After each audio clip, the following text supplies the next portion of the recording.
So this is intended to be a quick start guide to hatching in EZCAD2. So hatching is essentially filling in an object you've created on the screen. So we're going to do that with a bunch of lines, and I'm going to try to use examples whenever possible. So let's put an object on the screen. So let's draw a rectangle and let's size that to 10 by 10 millimeters. Click apply. Let's put that to the center.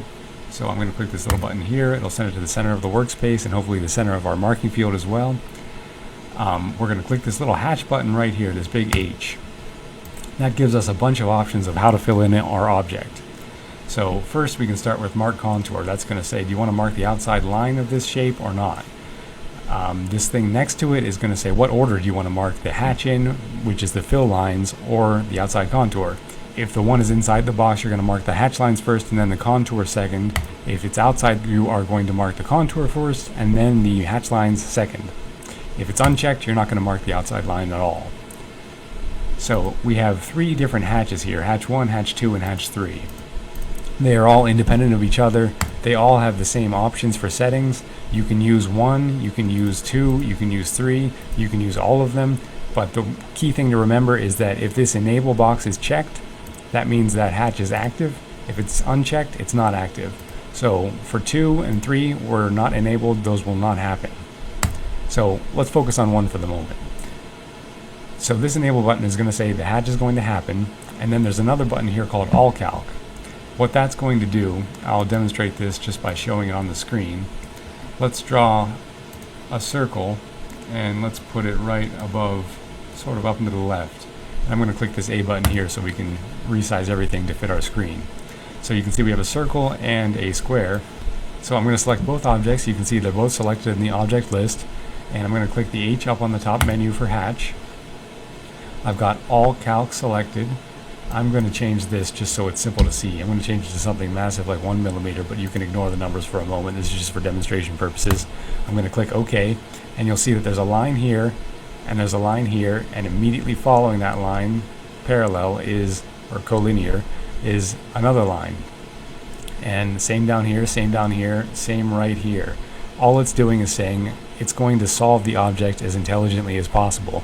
So it's going to make as few moves as it possibly can. If the laser is already right here marking this line, it's just going to turn off, then turn back on and continue marking. Now, if I didn't do that, so let's undo that, select our objects, go back to hatch, uncheck all calc, say OK. Now you can see our lines do not line up. It's calculating each one independently, so it's going to mark the objects as they appear on the screen or in the object list. So in theory, it should be a little bit faster if you click all calc when you're marking. Now in something like this, it's a fraction of a second, I don't know. It's very fast, it's pointless to worry about it. But that's an explanation of it. That's essentially how it works. So let's move on. I'm gonna get rid of the circle, go back to the square, and put it back to the origin, make sure I'm zoomed to fit. Okay, let's go back to hatch, and we have all calc selected, we have enable selected. Now there's an option right below that says follow edge once. This does not mean mark contour like this top selection does. This means it's actually going to follow around your hatching instead of the outside contour of your object. So if you're hatching only something inside of your object, and you can choose those settings down here, I haven't used those personally, but it's available, then you can choose to just follow the edge of your hatching. So that's an option, you can do it, it's fairly self-explanatory. Now crosshatch means that you're going to do hatching spaced out at a certain distance, and you're also going to do something 90 degrees to that hatching. So essentially, right now, if you're at 0 degrees angle, you're going to be marking along your x-axis, basically a flat line. And if crosshatch is selected, it's also going to generate a 90-degree line perpendicular to your x-axis. So I'm going to do that. It's going to generate the lines 1 millimeter apart. That's what line distance means. And you can see that show up in this square. So we have a checkerboard. Now, if we didn't do that, and notice on the left side of the screen, you have all your hatch settings here once you apply the hatch. So we can just work from the left side of the screen now. So if I unchecked crosshatch and I click this apply button, that's key. Anytime you make a change, you have to press apply.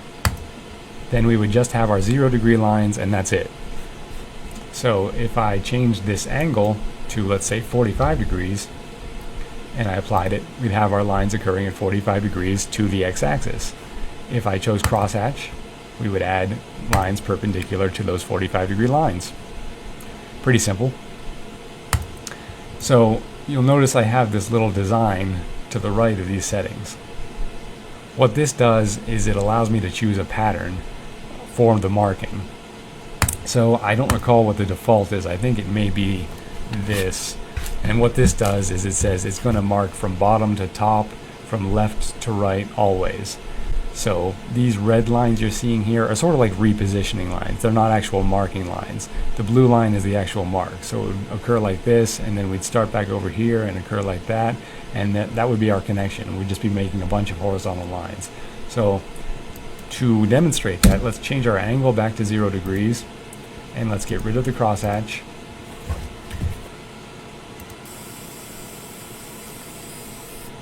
So you can see, so this pattern is called the bidirectional hatch. This is going to go from left to right, and then it's going to go from right to left. These red lines, again, just repositioning lines, no marking is being done. So that's the pattern that you're choosing here. It's going to be a little bit quicker in most cases than the previous pattern. Another option is the ring pattern. So it's going to start from the outer ring, and it's just going to move to an inner ring, smaller and smaller until it gets to the center. Another option is this zigzag hatch. It's sort of a two-way hatch, so it's going to go left to right, and then it's going to make a connecting line to the next line. So this is actually marked, this little line here, and then it's going to go right to left and up, and then left to right. So simple enough to follow. Sometimes you may not want that outer line marked. And then this is for the same idea as the previous mark. It's going to go left to right and include that connecting line. But if it can't make the jump perfectly vertical or whatever angle you've selected, it'll have sort of a null value here, and it'll be smart enough to say, I have to jump into the next line. I don't have to start over from the left side. I'll just continue at the next possible area I can. So I think that's a pretty good rundown of this. Now let's look at crosshatch. If we were to mark the crosshatch, and we have to click apply, and I'm going to continue going left to right just for the sake of simplicity. So I will light this, find a little more space on our aluminum, and click mark.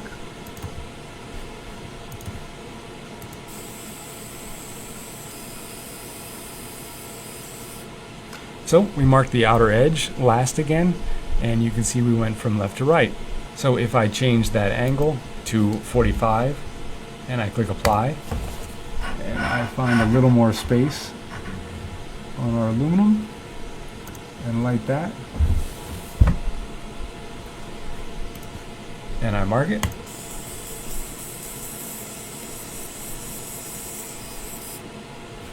Same idea, just at an angle. Easy enough. Now let's go back to 0 degrees and let's get rid of our crosshatch. So next to the angle box you have a pen box. A pen, if you're used to milling, it's like a tool. You have multiple tools or multiple strategies for marking.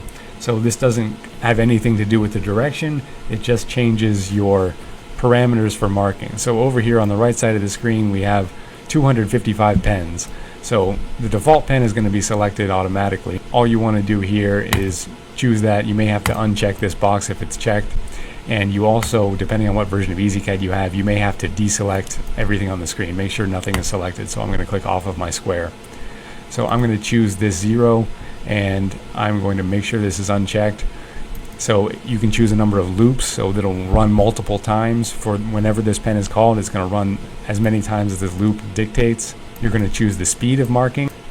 You can choose a power setting for any particular pen that can run anywhere from 0 to 100% power. Frequency, that's going to be 20 kilohertz would be the least number of pulses, and 80 would be the max. So let's go back to our square. So you can call up a pen for this hatch. Each hatch can only have one pen.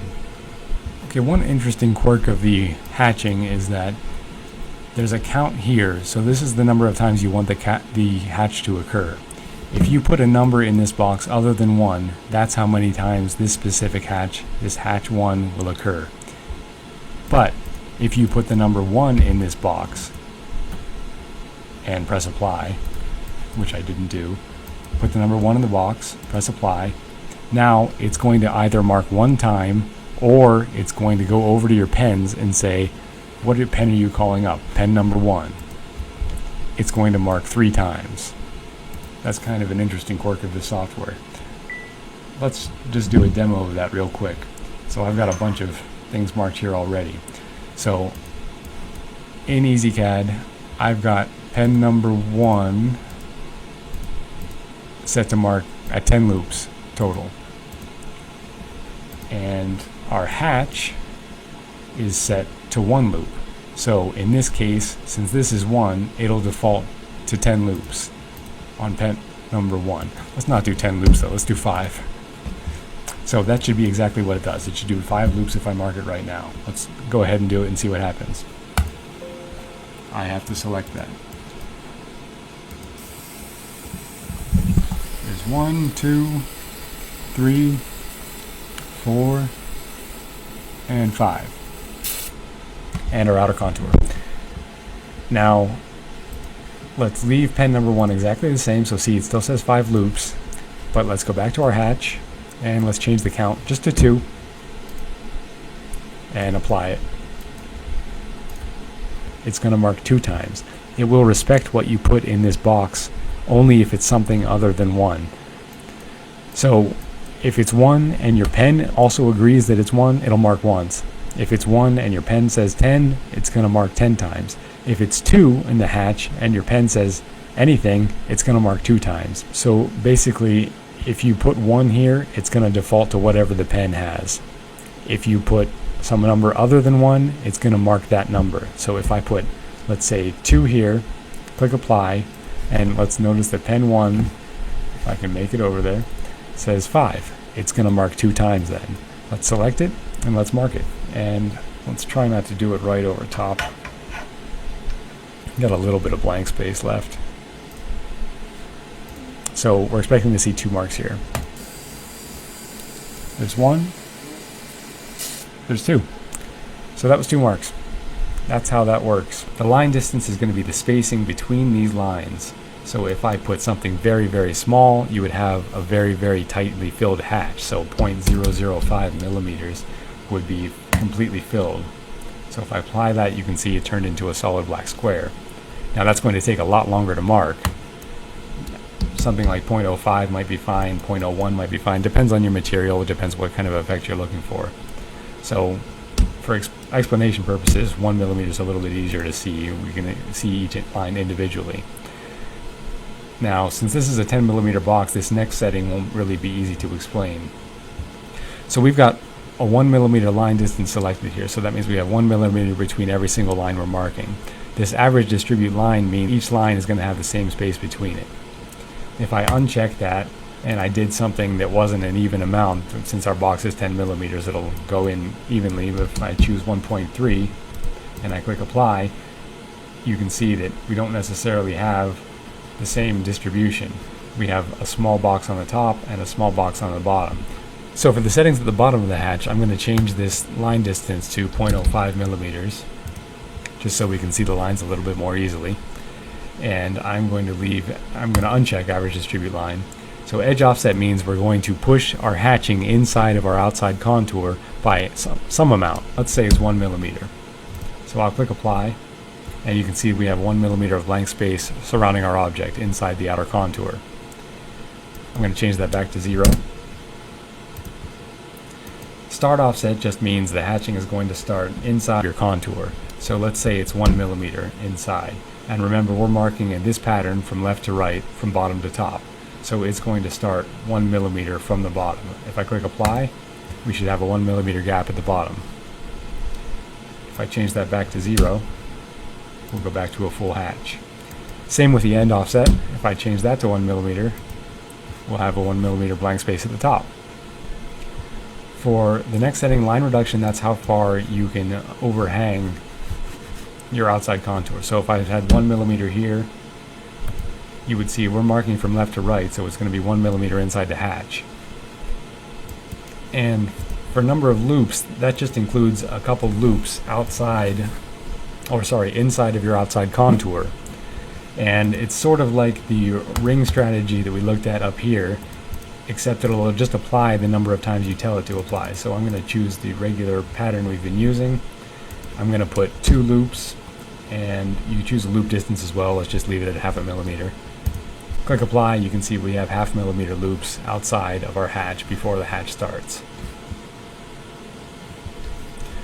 Okay, this final setting in EZCAD says auto rotate angle. In theory, that sounds pretty self-explanatory. You would assume that it's going to mark at 0 degrees for your first mark, and then you're going to have some subsequent mark that marks at 45 degrees. That's not exactly what happens. If you have the count set to more than 1, and you have a number set here, and this is 0 or any number, what it's going to do is take this number, add it to your original angle, and then mark it once, and then mark it at one subsequent time. If you have this set to, let's say, 3, it's going to mark this angle plus this angle 3 times. I can't explain that. That's what it does. I have EZCAD version 2.14.10. Maybe in a later version that works better, or maybe I just don't understand it, but I can really only share my experience. One thing that's probably good to notice here is that in this hatch I'm calling up pen number 1. Now there's only one hatch listed here, so I'm calling up pen number 1, and I do have mark contour selected. Notice that in the actual picture, pen number 1, if we look at the pen parameters over here, is blue colored, so anything that's blue colored will be marked by pen 1. Notice that the outer contour is black. That's going to be marked regardless of what your hatch settings say, because this applies strictly to the hatch. The selection of mark contour will strictly be applied to pen 0. So your outer contour is going to be marked by pen 0. It's black. That's what's going to happen. So if you get 90% power and you're expecting a very low power setting because you had called up pen 1, that's why. Now if you specifically want to mark your outer contour with a different pen than pen 0 or whatever you may want, different than your hatch, then you have to select that outside of the hatch. So what you would do is right now call it up with a different color. So use one of these, it's easy.